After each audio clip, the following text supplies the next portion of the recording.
ini Ibu akan menjelaskan materi mengenai interaksi sosial.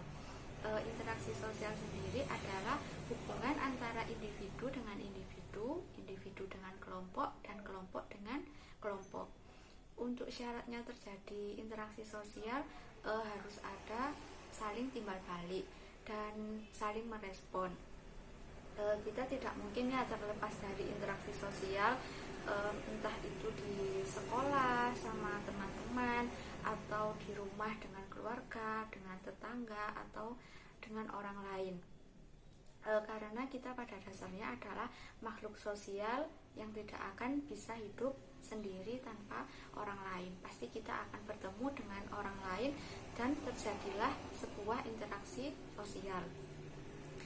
Lalu orang melakukan interaksi sosial tidak hanya untuk kebutuhan semata, namun juga untuk memenuhi kebutuhan hidup seperti sandang, pangan, dan papan. Lalu selanjutnya, untuk faktor berlangsungnya interaksi sosial itu dipengaruhi oleh 1. Imitasi, 2. Sugesti, dan seterusnya. Lalu untuk yang terakhir yaitu bentuk-bentuk interaksi sosial itu ada 2. Yang pertama proses asosiatif yang mengarah ke hal positif atau persatuan. Yang kedua proses disosiatif atau hal yang mengarah pada hal negatif seperti perpecahan. Untuk yang proses asosiatif itu seperti kerjasama, akomodasi, dan asimilasi. Untuk yang proses disosiatif itu seperti kompetisi atau persaingan, lalu kontravensi dan pertentangan atau konflik. Nah, baik, Ibu selanjutnya akan menjelaskan di dalam proses asosiatif itu kan ada kerjasama. Nah, contohnya kerjasama itu seperti apa? Seperti kerja bakti pada desa-desa, kayak membersihkan selokan bersama tetangga-tetangga. Nah, itu merupakan kerjasama. Lalu yang selanjutnya akomodasi itu contohnya meredakan sebuah pertentangan. Contohnya seperti kalau ada orang yang lagi bertengkar atau lagi berselisih pendapat. Nah, kita di situ sebagai orang yang meredakan sebuah pertentangan.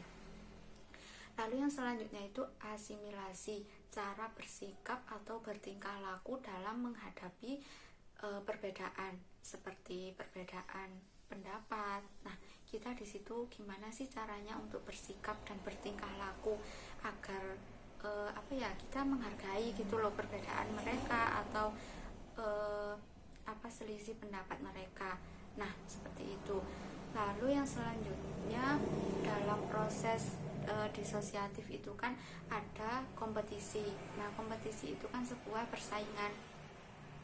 Bersaing untuk mencari sebuah keuntungan, seperti kalau kita lomba, terus kita bersaing dalam pelajaran, tapi bersaing yang positif ya. Nah, itu bisa dikatakan kompetisi, mencari sebuah keuntungan.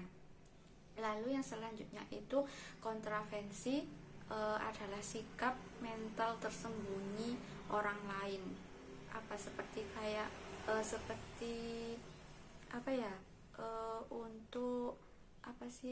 Kadang itu kita punya seperti rasa dendam gitu ke orang lain. Nah, seperti itu. Lalu untuk yang terakhir itu pertentangan atau konflik.